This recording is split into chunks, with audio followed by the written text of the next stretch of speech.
This scammer is 7 mouse clicks away from watching his entire operation burn to the ground. Trust me, these Americans are so stupid. You just cry a little, say your grandmother is dying, they send everything. The man laughs into his headset, cigarette dangling from his lips. He's teaching someone new. Feet up on his desk, confidence rolling off him like cologne. That voice you heard, that's Vikram Vicky Malhotra. And because he decided to brag about his perfect system on a recorded line, we built a virus that turns his confidence into a weapon. His computer is about to become a confession booth. His keyboard, a trigger for total destruction. But before any of this could happen, we had to track down who he really was. We had to discover the dark secret hiding inside his call center. The call came in at 2:47 p.m. on a Tuesday. "Hello, this is Rachel from Amazon Customer Service." Female voice, nervous, reading from a script with the kind of hesitation that doesn't match the usual aggressive energy we hear from these operations. "We've detected suspicious activity on your account. 5 iPhone purchases totaling $4,200. Would you like to dispute these charges?" We played confused. "Wait, what? I didn't buy any iPhones." "Yes, sir, that's why we're calling. Someone in California used your account. We need to secure your information immediately." Her voice cracked slightly on immediately. She wasn't good at this, or maybe she didn't want to be. Within 3 minutes, she walked us through downloading remote access software. "It's for your protection, sir. We need to see what the hackers did to your account." Within 5 minutes, we had reversed the connection. Now we were inside their system while they thought they were inside ours. The computer name flashed on our screen. Vicky Boss, Station 01. But the woman on the phone said her name was Rachel, from Nebraska. Something felt wrong. We activated our screen grab protocol. Their webcam turned on. They had no idea. The image showed a cramped room, bare walls, 2 people. A young woman, mid-20s, sat at the desk reading nervously from a script. Behind her, a man in his 30s smoked and watched her every move. "No, no, no, you sound like a robot." His voice came through off mic, harsh. "Make them believe you. Remember what I told you, your grandmother gets no food until you close 3 today." The woman's hands trembled on the keyboard. Our team went silent. This wasn't just a scammer. This was forced labor. We stayed on the call. Let Rachel guide us through her script about securing our account while we dug deeper into Vicky Boss Station 01's system. File after file revealed the operation, 47 training videos, over 200 victim files with stolen bank credentials. A folder labeled Recruits Debts containing 12 passport scans. 1 passport belonged to Rachel Morrison, Lincoln, Nebraska. The notes next to her file explained everything. She'd been scammed out of $8,000 6 months ago through a fake job posting. Unable to pay, Vikram threatened to release fabricated compromising photos to her family unless she worked for him. 1 year of service to clear her debt. She wasn't a scammer. She was a victim turned into a weapon. The man took over the call abruptly. "Listen, my associate is new. Let me handle this." His voice changed completely, smooth, confident, aggressive. This was Vikram. "Sir, I'm the supervisor. Now I need you to go to your bank's website. I'll wait." He exhaled smoke. We could hear it through the line. "I've been doing this for 4 years. Nobody catches me. I'm basically a ghost." We let the words hang there for a moment. Then we responded calmly. "A ghost? That's interesting. Vikram Malhotra from apartment 3B, Chowringhi Road, Kolkata." The line went dead silent. You could hear his cigarette hit the floor. "How did you—" Click. He hung up. Through his webcam, we watched him stare at his phone, then at his computer screen, then at Rachel.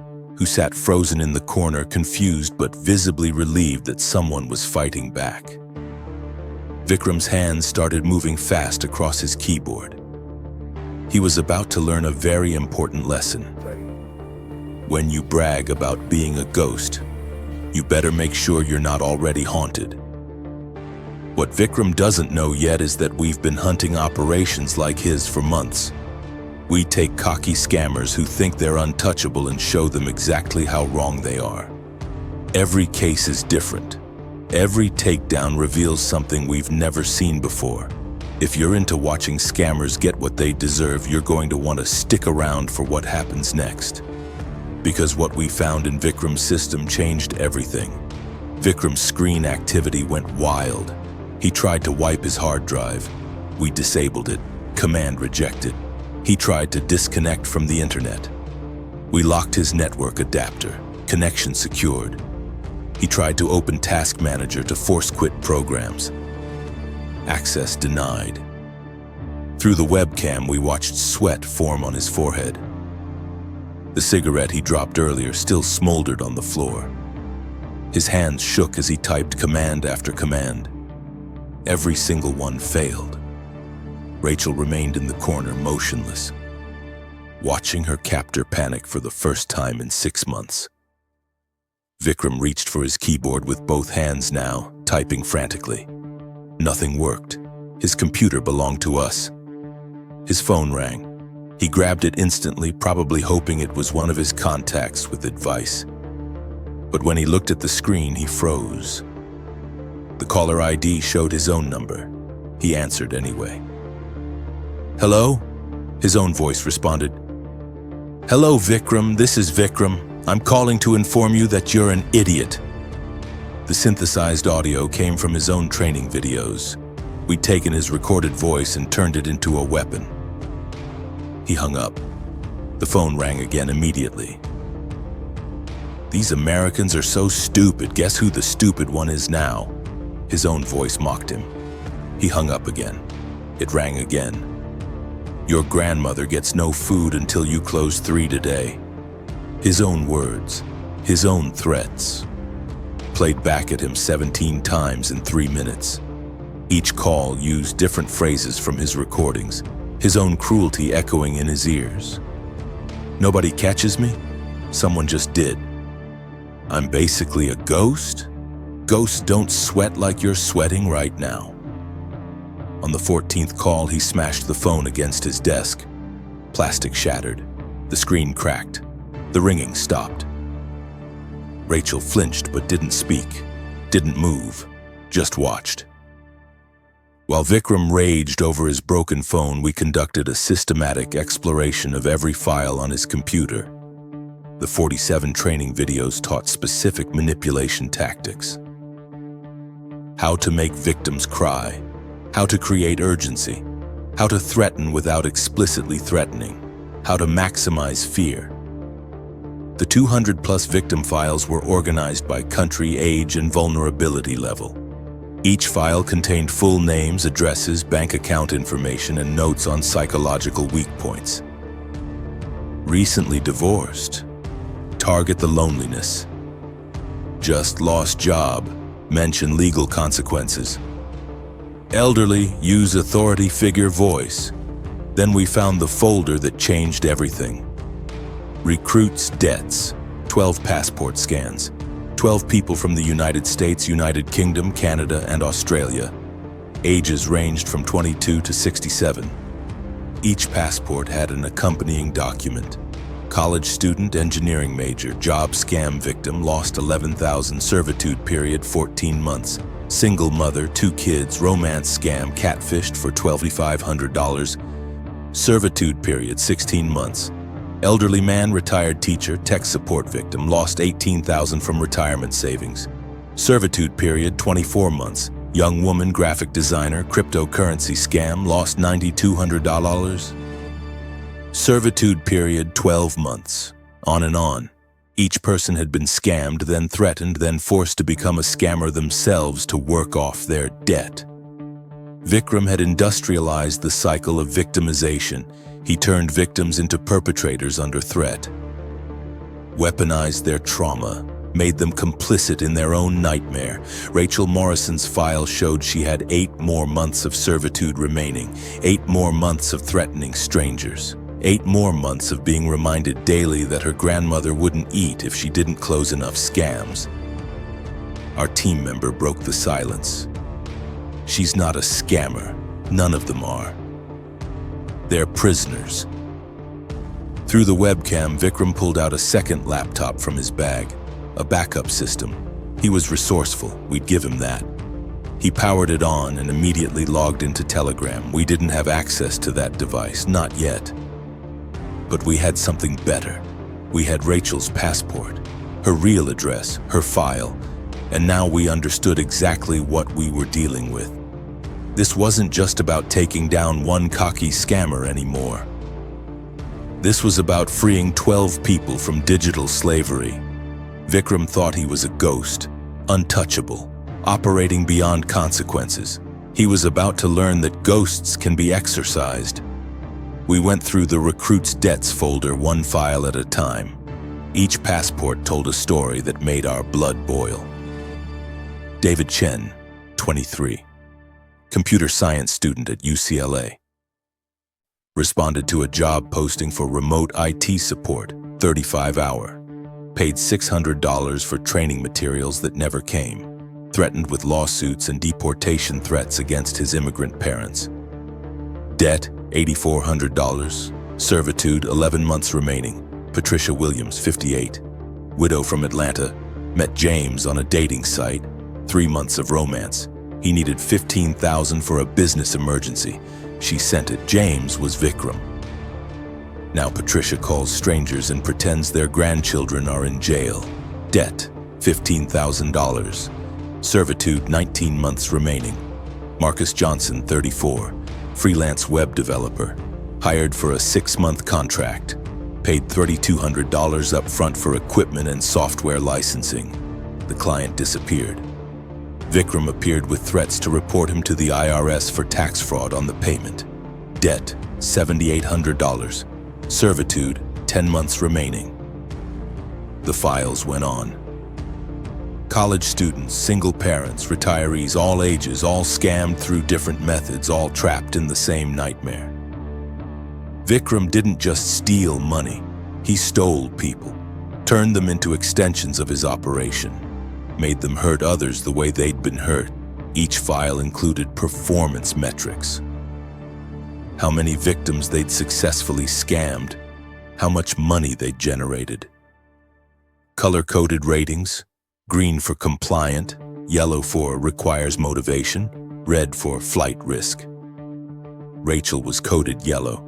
Requires motivation, use grandmother's health as leverage. We'd seen a lot of scam operations, thousands of victims, millions stolen. But this was different. This was evil with a business model. While reviewing the files, one of our team members noticed Vikram's Telegram app was still open on his primary computer, the one we controlled. We opened it. The group chat name, Untouchable Kings. 5 members total. Vikram was King Kolkata. The others, King Manila, King Manila, King Lahore, King Mumbai. 2 operations in the Philippines, 1 in Pakistan, 1 in Mumbai, all connected, all coordinating. We scrolled through the chat history. These guys didn't just work together, they competed. King Manila won. New record today, $23,000 from one target. Crypto scam, she thought she was investing in her son's future, LMOO. King Mumbai. Nice. I got $31K last week from the IRS scam. Old guy literally drove to Bitcoin ATM while crying. King Kolkata. Vikram. Amateurs, I closed $47K this month. My new girl is terrified. Makes her very productive. The messages revealed everything. They shared victim lists like trading cards, passed around training materials, held monthly competitions with a leaderboard.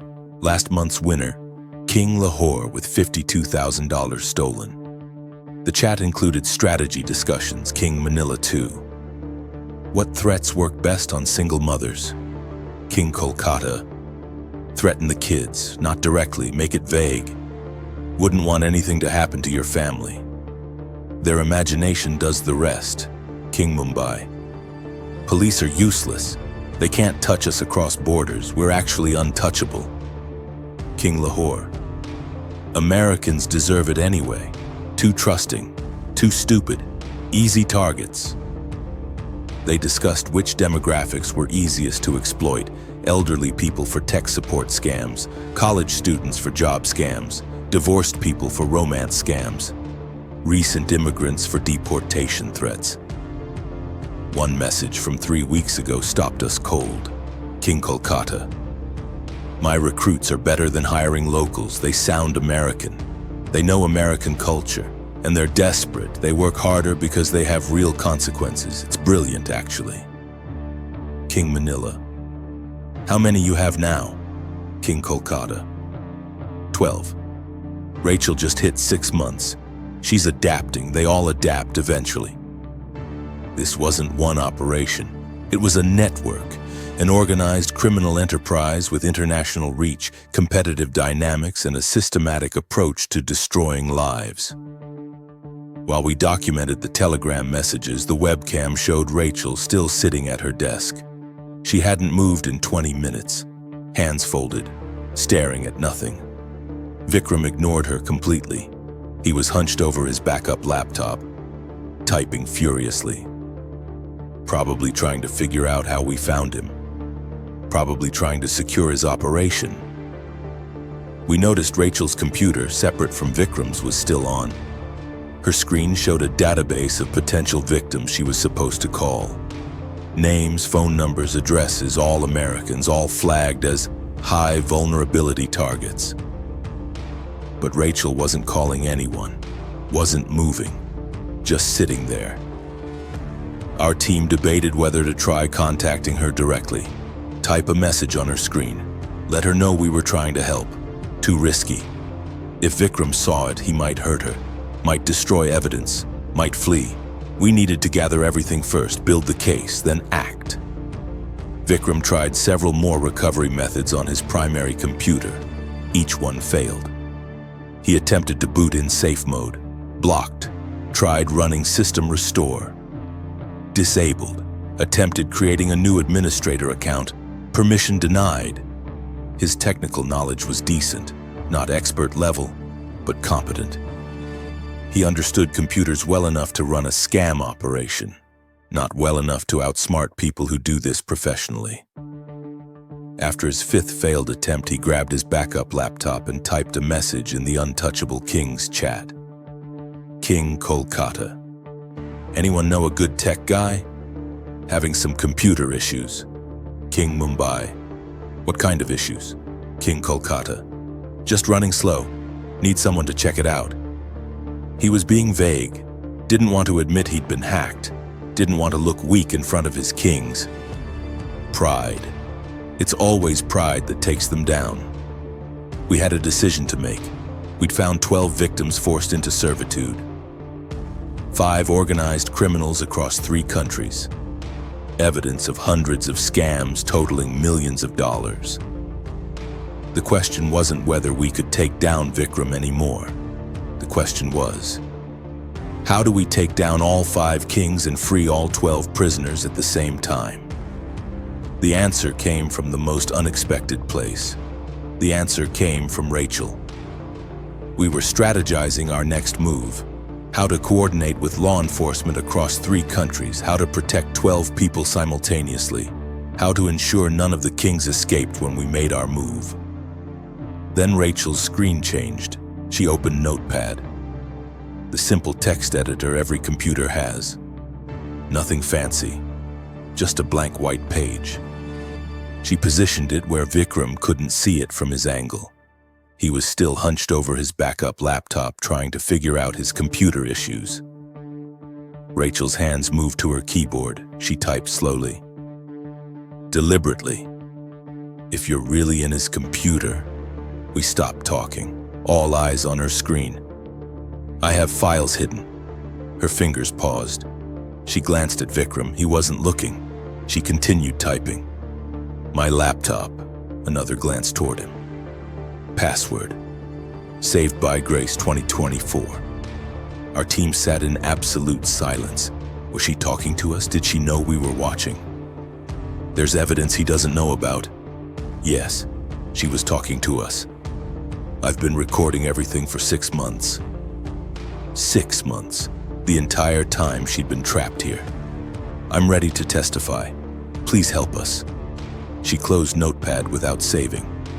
Went back to staring at her victim database, hands folded again, face neutral. But everything had changed. We scanned the network. Her laptop was there, connected to the same Wi-Fi but with basic password protection. Vikram thought it was secure, thought his simple encryption kept him safe. It took us 40 seconds to access her device. The folder was labeled Grace Backup, innocuous enough that Vikram wouldn't think twice if he saw it. Inside was a comprehensive evidence archive that would make federal prosecutors weep with joy. Audio files, 156 recordings. We clicked on the first one, Vikram's voice. Listen to me very carefully, Rachel. Your grandmother is 84 years old. Lives alone in that house on Maple Street. Would be a shame if someone told her what you've been doing. Would be a shame if something happened to her because you didn't meet your quota. Recording after recording. Vikram threatening recruits with violence. Celebrating successful scams. Training new workers on psychological manipulation. Laughing about victims who cried. Discussing strategy with the other kings. One audio file from 2 months ago captured him on a call with an actual victim. An elderly man who was sobbing, apologizing, begging for mercy, while Vikram calmly extracted his banking credentials. Sir, if you don't give me access to your account right now, the FBI will arrest you within the hour. Your grandchildren will watch you go to prison. Is that what you want? The man gave him everything. $34,000 stolen in one call. Video files, 23 clips, webcam footage Rachel had secretly captured. Vikram counting cash at his desk. Him threatening other recruits by name. Training sessions where he taught people how to make them cry, then offer the solution. One video showed all 5 kings together at a restaurant, a celebration dinner for hitting $200,000 in combined monthly earnings.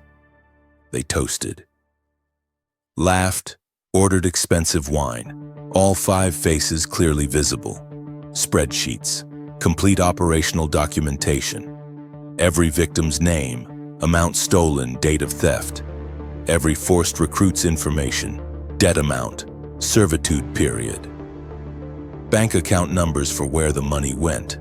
Transfer methods, money laundering routes, a timeline going back 18 months showing the network's formation and growth. Starting with Vikram and King Mumbai, then expanding to the Philippines and Pakistan. Monthly earnings documented, $847,000 total over 18 months.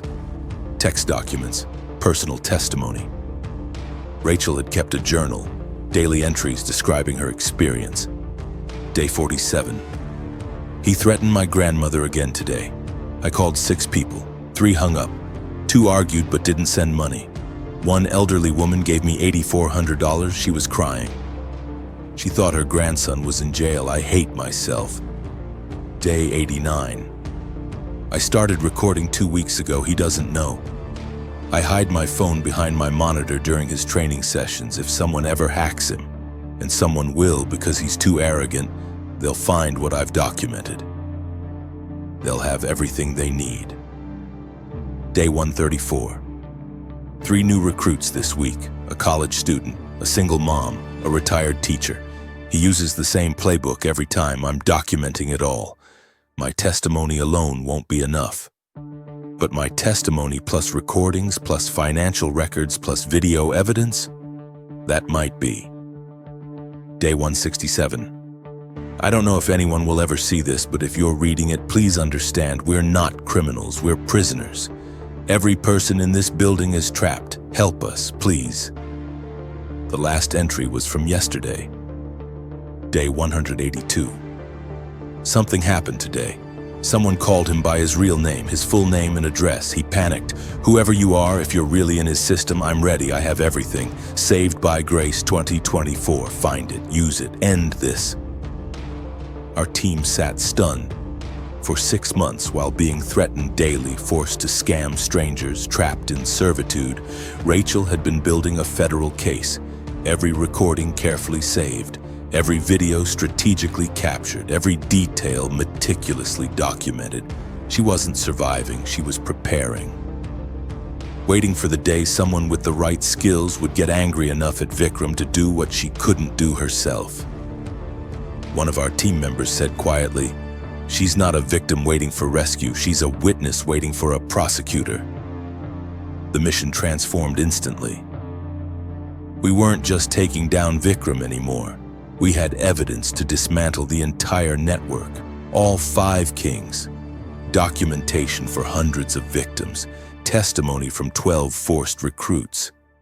Rachel had given us everything we needed, every piece strategically collected over 182 days of hell. But we had to move carefully. Vikram was already suspicious. The other kings were on alert. If any of them realized how compromised they were, they'd run. We needed them to expose themselves, needed them to panic, needed them to turn on each other. And we had just the plan to make that happen. By the way, what Rachel did next is something I've never seen in any scam takedown before. She turned 6 months of terror into the most detailed criminal evidence file we've ever encountered. Stories like this, where victims become heroes, don't get told enough.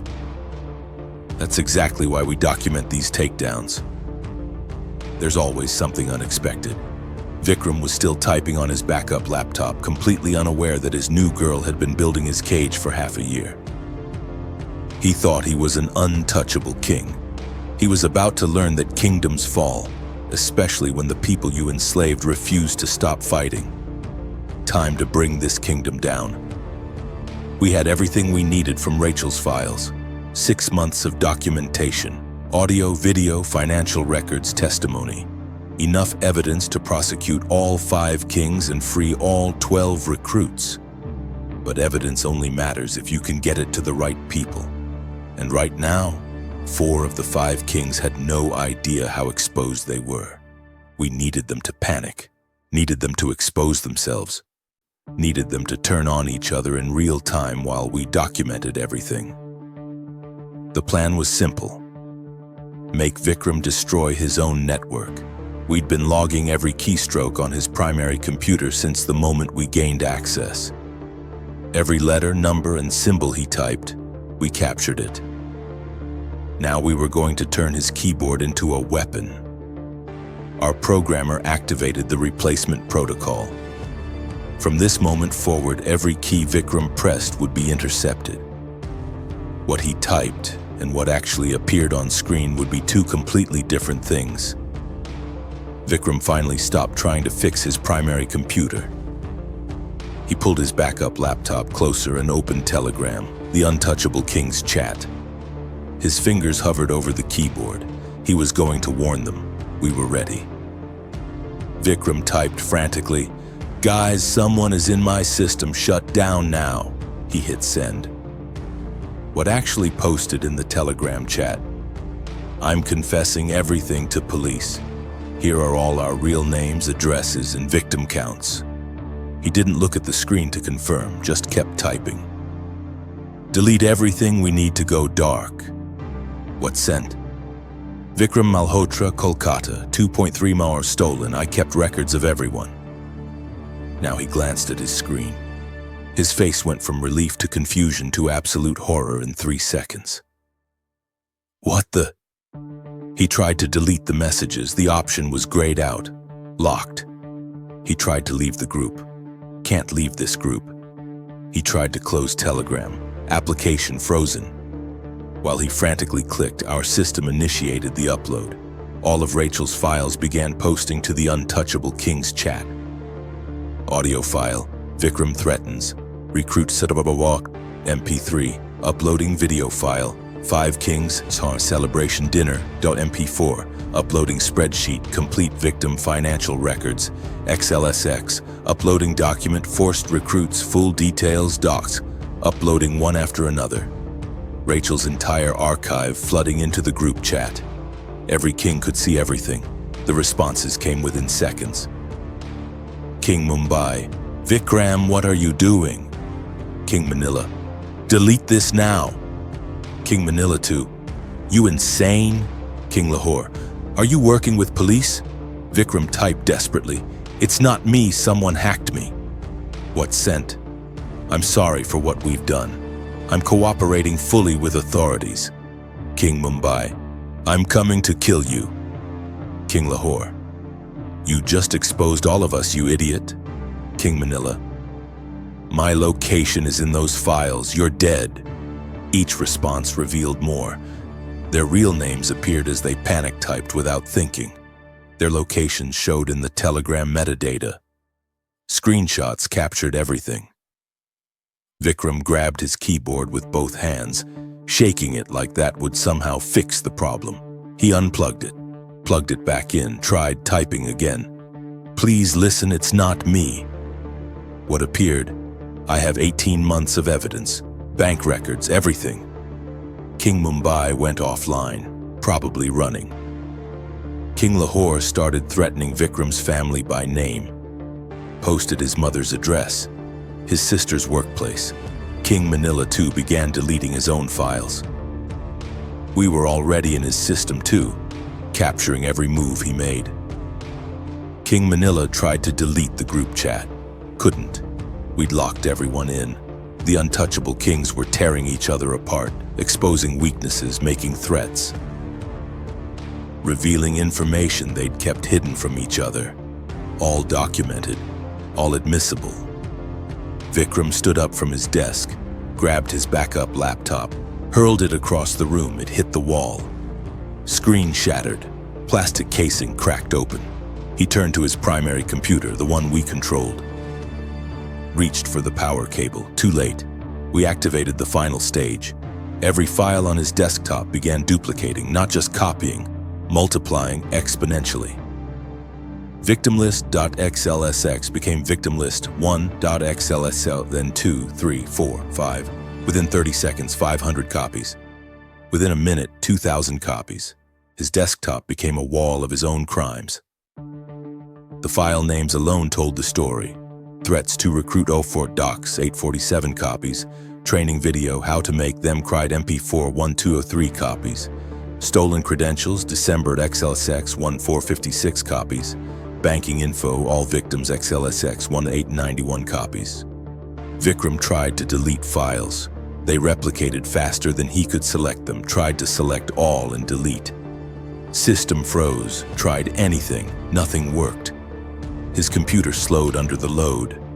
The fan screamed. The hard drive churned. Every file began opening simultaneously. 500 spreadsheets, 300 text documents, 200 audio files playing at once. His own voice, multiplied 200 times, blasted from the speakers.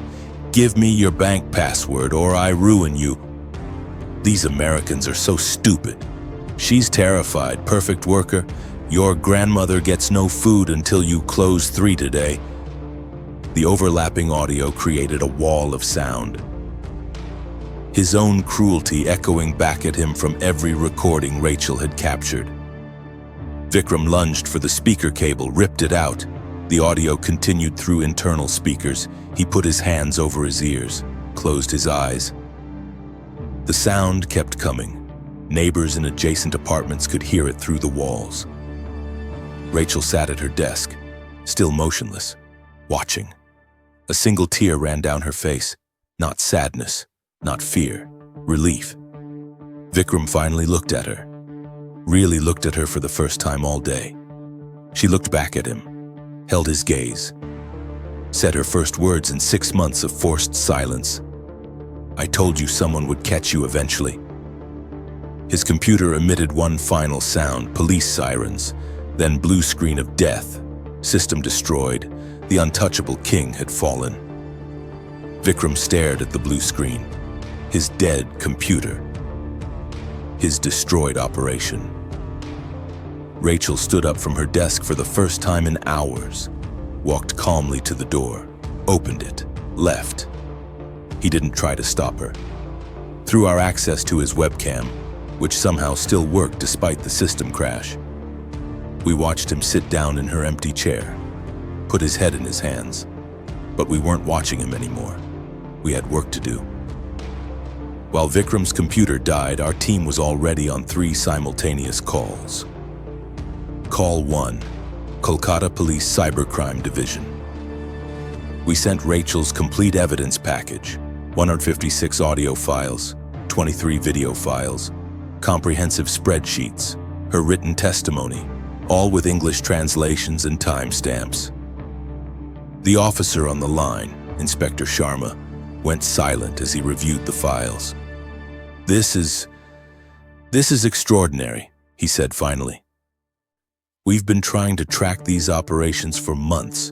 You have everything: bank accounts, victim names, locations, recordings of active crimes.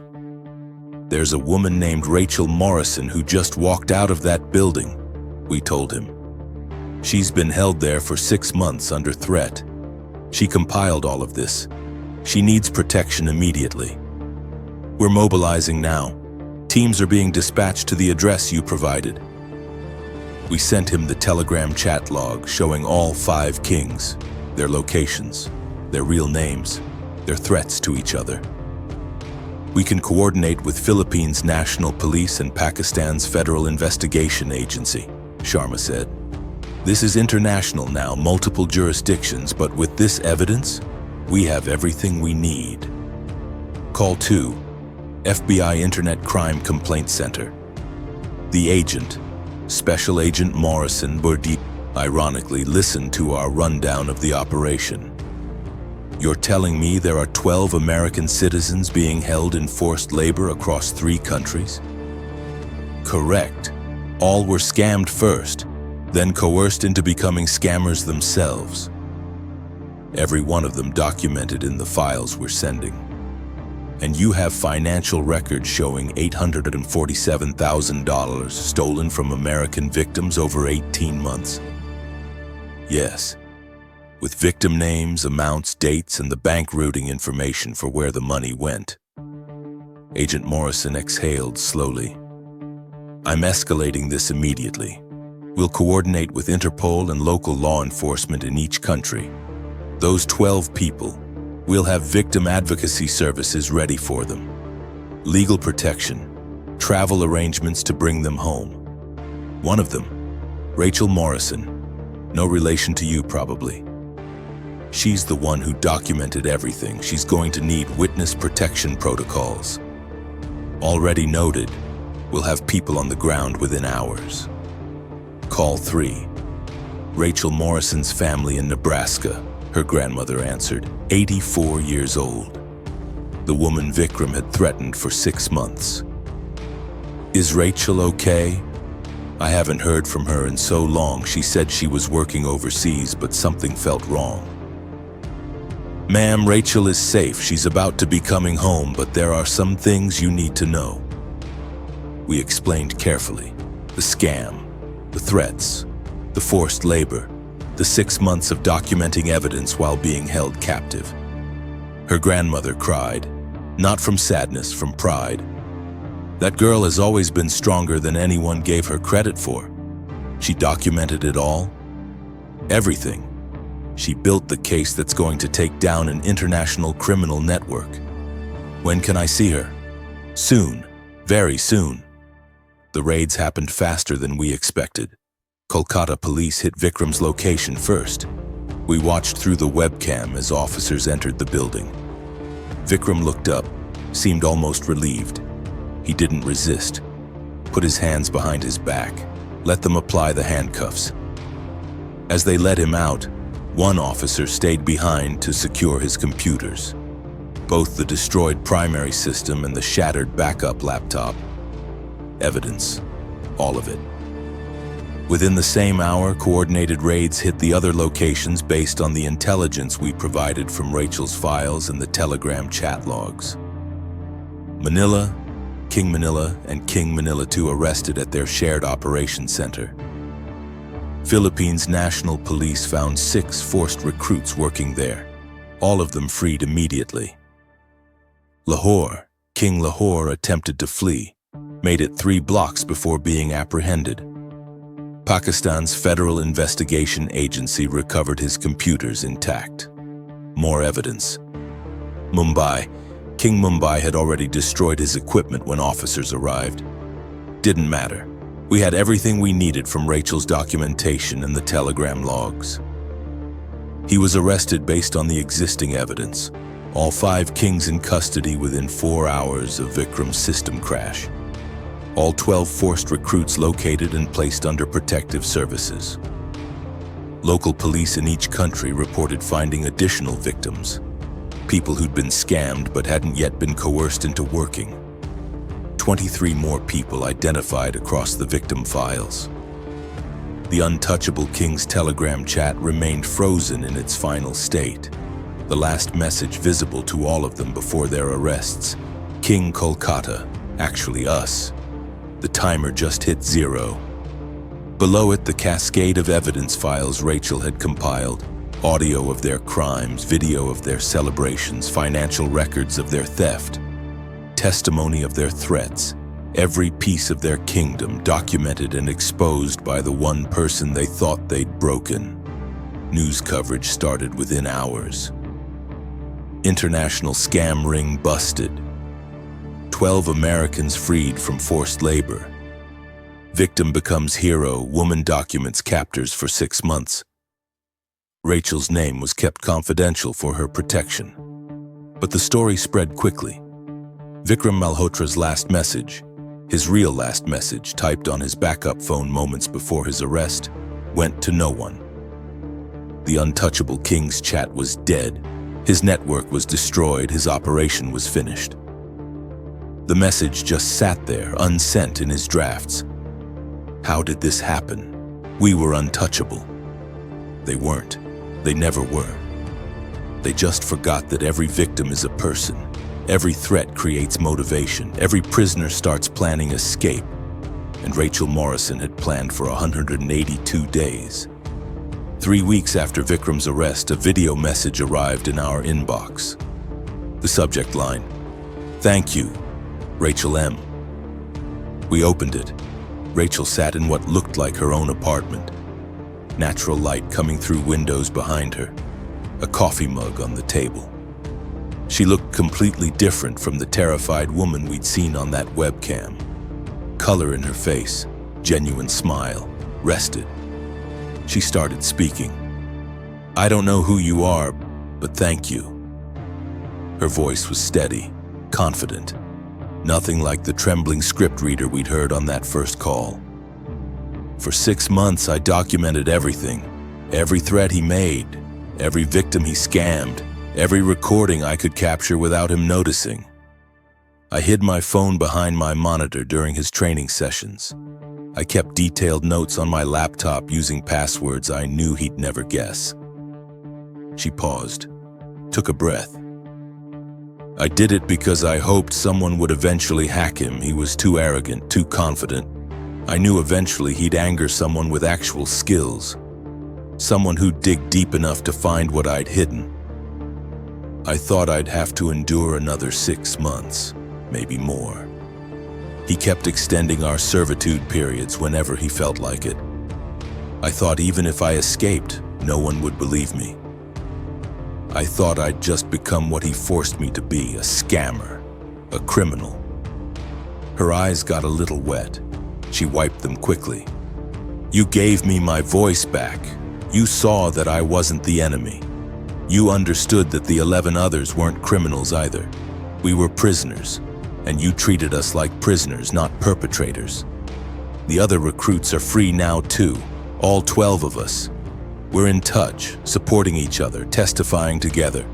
The prosecution says our cases are some of the strongest they've ever seen because of the documentation I compiled." She smiled wider now. Vikram and his untouchable kings thought they were beyond consequences. They forgot that victims are survivors. And survivors? We remember everything. We document, we wait, we prepare.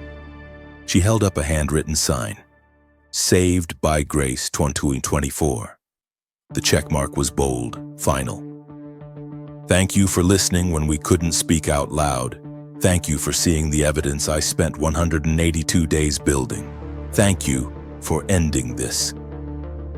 The video ended. We ran a final check on the case outcomes.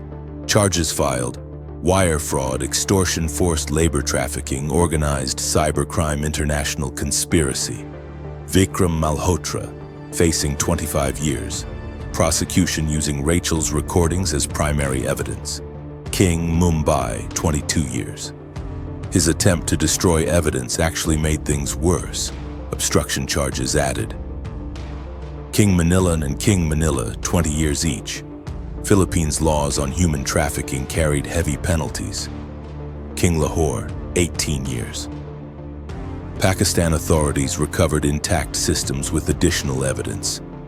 All 5 denied bail. Flight risk, international criminal network, the 12 forced recruits, all charges dropped. Officially classified as victims, not perpetrators. Victim advocacy services provided. Legal representation secured. Travel arrangements completed, all back home. Victim restitution recovery efforts underway for the 200-plus people scammed. Banks cooperating. Some funds already returned. Rachel's evidence made everything possible. Her 6 months of strategic documentation became the cornerstone of international prosecution. Multiple agencies called it the most comprehensive victim-compiled evidence they'd ever encountered. Our team held a debrief 3 weeks after the raids. What made this one different? Someone asked. Rachel, another answered immediately. She didn't just survive, she built a case. We'd taken down scam operations before, disrupted networks, exposed criminals. But this one felt different because Rachel transformed her own trauma into a weapon against her captors. She proved something important. Victims aren't powerless. Even in captivity, even under threat, even when everything feels hopeless, documentation matters. Patience matters. Refusing to give up matters.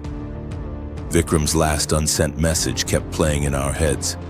How did this happen? We were untouchable. They were never untouchable. They just underestimated the people they hurt. Vikram learned that cockiness has an expiration date. Rachel proved that documentation beats intimidation, and we got another network off the streets. We track these operations full-time, and honestly, every case reveals tactics we've never seen before. The creativity of these criminals is matched only by the resilience of their victims. If you want to see how the next one plays out, you know what to do. Subscribe now. To future scammers reading this, you're not ghosts. You're not untouchable. You're not safe behind your screens and your international borders. You never know which of your victims is documenting everything. Recording your threats, compiling your crimes, waiting for the day someone with the right skills gets angry enough to act. Your cockiness is a countdown timer. For Vikram Malhotra and his untouchable kings, that timer hits 0. For the next operation we're tracking right now, and there's always a next one, the clock is already ticking. This is the end of Vikram's story, but it's just the beginning of Rachel's. She's testifying next month. All 12 recruits standing together, facing their captors in court, speaking the words they couldn't say for months. I told you someone would catch you eventually. She was right. Justice doesn't just belong to the people who hunt criminals. Sometimes it belongs to the survivors who refuse to stop fighting, who document every detail, who turn their terror into testimony. Checkmark. Final.